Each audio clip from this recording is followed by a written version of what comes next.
بصوا يا حبايبي، بسم الله الرحمن الرحيم. هوب ايه اديله ادي. بصوا تشوت ازاي على وانا قاعده على طول اهي. حبيبي وحبايبي ام حسين متغلين، هنبدا الفيديو بالصلاه على النبي. اللهم صل وسلم وبارك على نبينا محمد وعلى اله وصحبه اجمعين. هنعمل ايه النهارده يا حبايب قلبي؟ هنعمل كفته سيخ في الفرن، وهنعمل سلطه بابا غنوج وبطاطس محمره، وهنعمل ايه سلطه البطاطس، سلطه المشويات. ماشي يا حبايب قلبي، يا رب الفيديو النهارده يعجبكم. قراها وحطها طبعا في ميه وعليها ملح، دي اللي انا هحمرها. ومع ايه تاني؟ اللهم صل وسلم على محمد. ومعانا الطحينه بتاعت سلطه البابا غنوج، ومعانا بقى حوايج السلطه اهيت، البصل وفلفل رومي، وهنجيب الطماطم دلوقتي نحضرها. طبعا البصل اللي هو الفلفل، البصل ده بتاع السلطه بيبقى جميل جدا، احلى من الابيض. ومعانا بقدونس. ماشي، وصلح اللحمه من الثلاجه من تحت.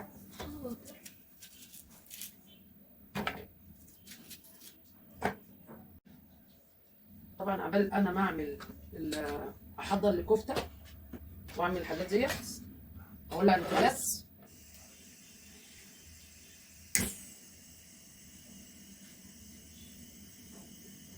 ونحط البتنجانيه دي كده هتتشوي. اول ما تتشوي من على الجنب ده افضل اشقلبها من الجنب ده للجنب ده. ماشي، طبعا ما تشيلوش الحته اللي فوق ديت الا لما تتشوي.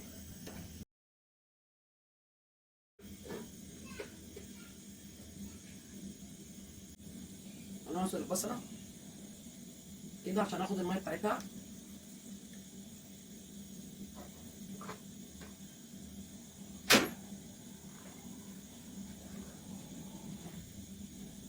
انا طبعا واخداها دور واحد قبل ما اشغل اللايف كده، ايه اخدها دور تاني مع البصله عشان انا عايزاها انعم من كده.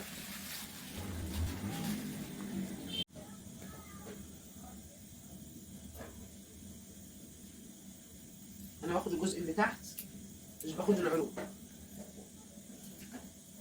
كفتة الحاج بتسيبها عند العطار كده، حط بتاع معلقه كبيره منها اهي. طبعا ده كيلو لحمه يا حبايب قلبي. ماشي، دي ايه كمون؟ مش عايزه كمون، الكفته ما بتحطلهاش كمون يا جماعه، بس انا دي على جايبها للسلطه. حط شويه فلفل اسود معلش. انا حاطه التوابل على فكره وانا بفرمها، بس انا حبيت ازود تاني. ده في علبه فوق مليانه ملح يا سمير. مش عارف ايه بقول ايه.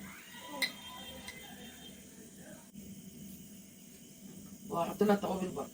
بص بشقلب اهي من هنا اتشوت، افضل الفها كده الجنب ده الجنب ده. بصوا اتشوت ازاي على وانا قاعده على طول اهي. وهحط البصل دي، هنحط شويه زيت على ميه البصل. شوت. بصوا بتطلع اهي، بصوا على طول بكل سهوله بتطلع. بس هي سخنه على ايدي، ما صبرتش عليها لما طلعت.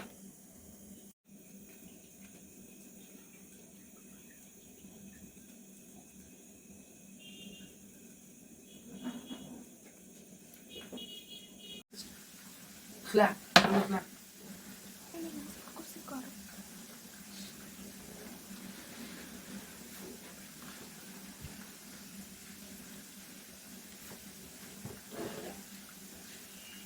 حط شويه خل تفاح، مش كتير، معلقه يعني.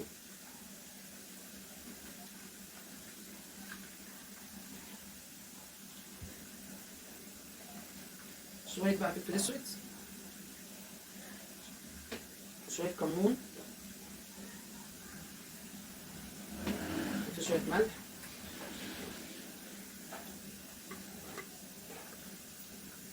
طبعا انا بحب الملح قليل عشان دي سلطه اهو، اما عاوزه احط. طبعا هكتفي بده، مش هحط شطه ولا حاجه. بس طبعا بابا غنوج بيتحط لها ليمون، بتاع ده توم. ممكن بقى اللي حابب يحط فلفل اخضر حراق، فلفل احمر هريسه، كل ده موجود عندي. بس انا مش هحط اي حاجه من دي عشان ما تعمليش ارتجاع وحموضه والكلام ده كله. حتى التوم انا بحط قطعه التوم مش كبيره، صغيره. يعني انا بقول الكلام ده لايه؟ لمرضى القولون، الناس اللي هي معدتها تعبانه. في حاجات بتريح وفي حاجات بتتعب. يلا في الفريزر. نعمل ايه بقى؟ نهرس كده كده اهو.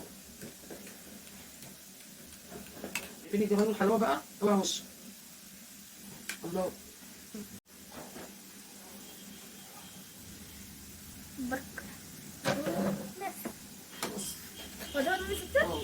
بصوا يا جماعه، حبه بقدونس اللي هما من تحت عليها بقى.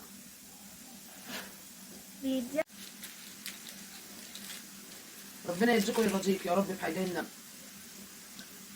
انت واللي زيك كده، ربنا يرضي كل محروم. بندهن الورقه دي كده زيت يا جماعه عشان الكفته لما اجي اطلعها ما تلزقش. ماشي.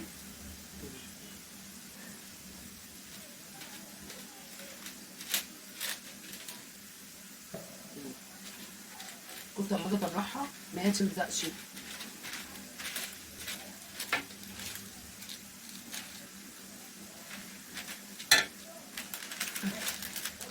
قلبي ومفتاحه دول في ايديه، ومساء صباحه يسألني عليه.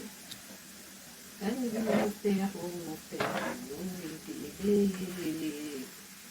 اهو شفت البطاطس من ساعة ما حطيتها، شفتوني قلبتها؟ لا. اهم حاجة يبقى الزيت بزيادة شوية. يعني ببل ايديا للكفتة، كنت فاكرة ان انا احط حبة طماطم نسيت. وهحط لها برضه شعرة ملح بفلفل اسود، حاجة صغيرة كده بس. اعمل ايه بقى؟ بسم الله الرحمن الرحيم.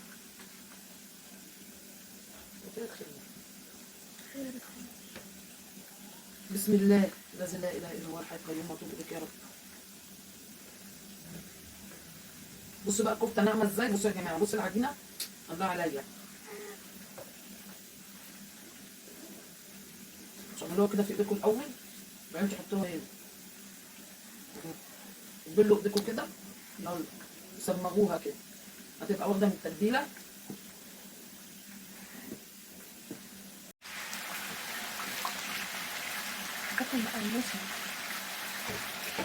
طماطم قطع كبيره ما تبقى صغيره، وشويه بقدونس وفلفل رومي. ممكن لو في فلفل الوان تحطوا فلفل الوان براحتكم، وشويه فلفل اسود وشويه كمون وشويه ملح وليمون وخل. انا حطيت خل تفاح. طبعا في سمان، بحط سمان بلدي بيبقى لونه وطعمه جميل، بس ما فيش بصراحه. وعملت اللهم صل على النبي سلطه بابا غنوج اهي. دي من الباذنجان الرومي.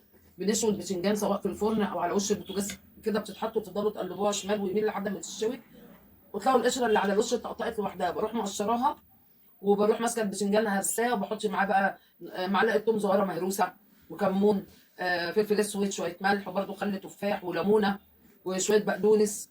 وهي دي المكونات بتاعت السلطه بابا غنوج. وطبعا اللي حابب بقى يحط فلفل هريسه حراق احمر او اخضر براحته، اللي حابب يحط حبه شطه يحط براحته، اللي بيحبها يعني حراق. انا بالنسبه لبلد القولون انا باكلها كده، يعني ما احطش شطه ولا احط فلفل ولا اي حاجه، وهي كده صحيه. البتنجان ده جميل، يعني احنا عندنا هنا البتنجان ده بديل اللحمه. يعني اللي معهوش يجيب كيلو لحمه يطبخ عليه بيعمل باذنجان، كله بروتين وكله فيتامينات وفي منتهى الجمال. ايه رايكم بقى في الفيديو الحلو ده؟ بطاطس محمره، وطبعا الكفته جميله، احلى كفته من ام حسين مشويه. بصوا تحفه، كفته تحفه، والسلطه في منتهى الجمال. ايه رايكم؟ لو عجبكم بقى الفيديو ده، بالله عليكم بالله عليكم ما تنسونيش في اللايكات، وكل اللي دخل وعجبه المحتوى بتاعي يعمل لي متابعه، وما تنسونيش تقولوا لي رايكم فيا ايه في التعليقات. والتعليقات ده شيء مهم يا جماعه، لازم تخشوا تعلقوا وتقولوا لي رايكم. التعليق والكلام ده بيعلي من الفيديو. وطبعا انا الفيديو كبير وطويل، بنزل منه شوت 10 دقائق، بجيب اهم حاجه في الاكله واحطها لكم عشان اسهل عليكم ان انتوا تخشوا على الفيديو الكبير. ما تنسونيش في اللايكات، ها، وان شاء الله اعمل لكم الاحسن والاحسن والاحسن. واشوفكم في فيديو جديد، والسلام عليكم ورحمه الله وبركاته. اوعى وشك مع ام حسين، واشوفكم في فيديو جديد.